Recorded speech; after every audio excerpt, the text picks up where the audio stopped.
Supongo que no me queda mucho tiempo. Te dejaré mi investigación para que la reveles. Pero antes, hay cosas que debo contar. Febrero 1996.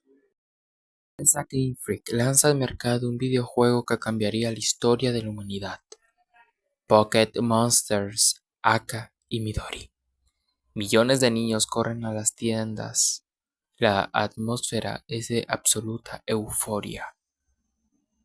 Pero semanas después, en los hospitales de las prefecturas de Kanto y Chubu, algo empieza a salir terriblemente mal. Decenas de niños de entre 7 y 12 años ingresan con los mismos síntomas: migrañas severas, sangrado de nariz, insomnio, ataques de pánico irracionales y, en los casos más extremos, conductas autolesivas. Al revisar sus habitaciones, la policía encuentra un único factor común. En las pantallas de sus Game Boy brillaba un mismo escenario pixelado: un cementerio de Pokémon, un lugar llamado Pueblo Lavanda.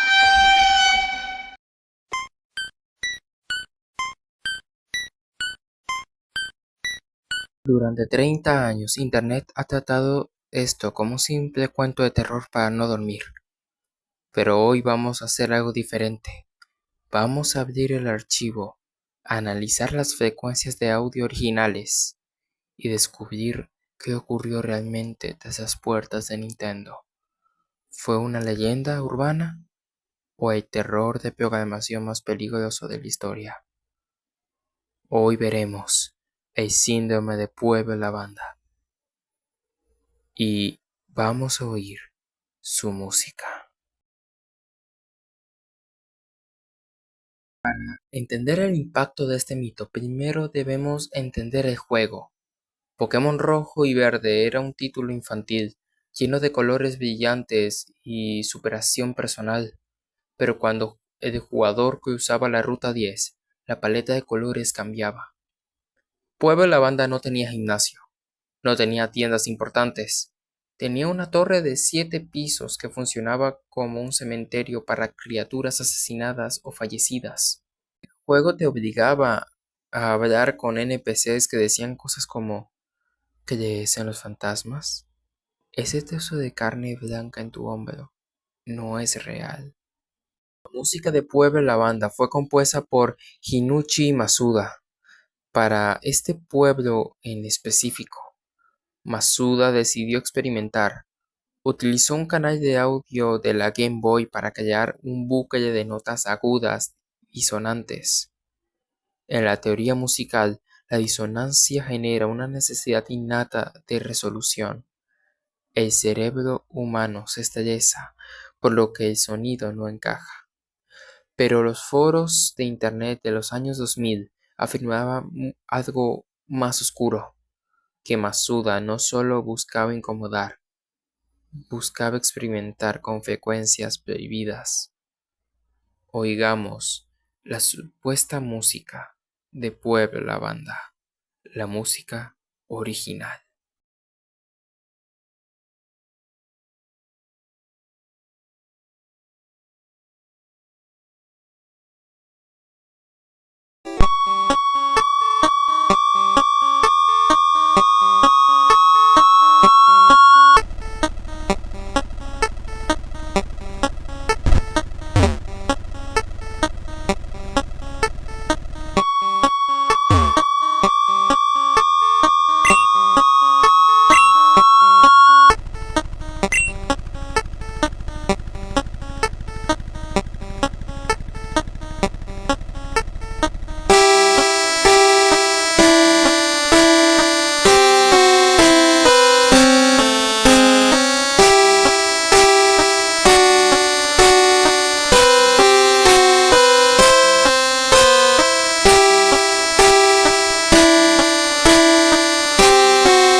Según reportes supuestamente filtrados de los laboratorios de desarrollo de Game Freak, la primera versión tenía tonos binaurales. Un tono binaural ocurre cuando el oído izquierdo recibe una frecuencia, por ejemplo 400 Hz.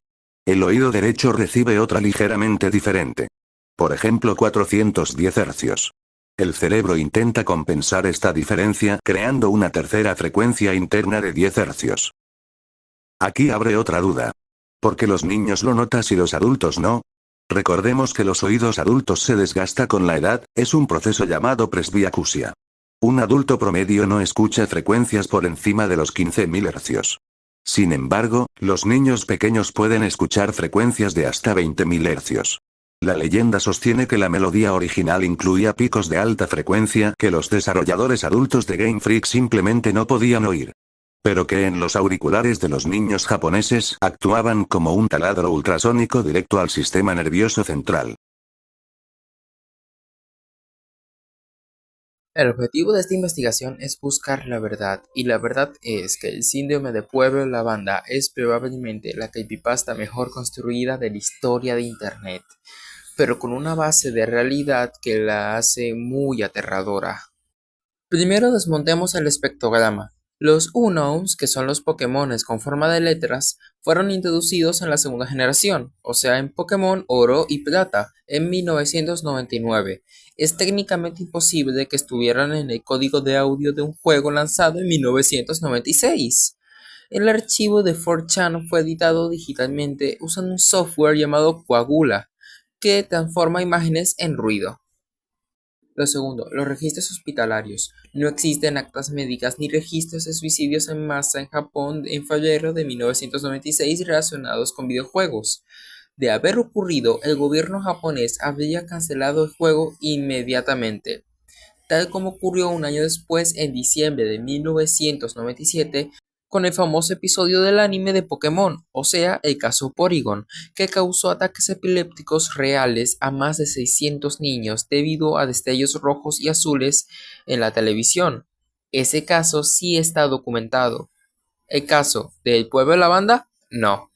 Entonces, si todo esto es mentira, ¿por qué nos sigue perturbando tanto hoy en día? Entonces, esta es su investigación. Vamos a terminar de escuchar el audio. En 2013 un estudio independiente de neuroacústica analizó la pista original japonesa sin los audios añadidos de Internet. Y confirmó que los cambios de ritmo, los acordes menores en canales alternos de la Game Boy provocan un aumento inmediato en el ritmo cardíaco y una leve segregación de cortisol, la hormona del estrés. Junichi Masuda no quería hacer daño a los niños, pero era un genio del diseño de sonido. Sabía que para transmitir el consejo de la muerte y el luto en una consola de 8 bits con gráficos limitados, tenía que atacar el sentido más primitivo del jugador. Nintendo sí modificó ligeramente el audio para las versiones internacionales de Pokémon Rojo y Azul en 1998. No por un brote de suicidios, sino porque suavizaron los tonos más agudos para que la experiencia de juego en auriculares fuera más cómoda durante largas sesiones. El síndrome de Pueblo de la Banda no fue una tragedia médica, fue la primera gran fogata digital de nuestra generación.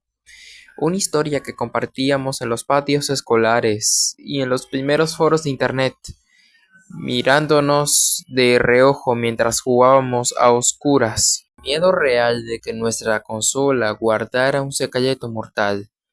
Hoy en día, Pueblo de la Banda sigue siendo un monumento de una época donde los videojuegos aún tenían misterios insondables. Si te apasionan las investigaciones a fondo sobre historias ocultas de los videojuegos, dale un like al video. Suscríbete para no perderte el próximo caso y activa la campana. Nos vemos en el próximo archivo. Buenas noches. Aún tengo otros archivos que sobrevivieron, trataré de contarlo en otro momento. Fin de la grabación.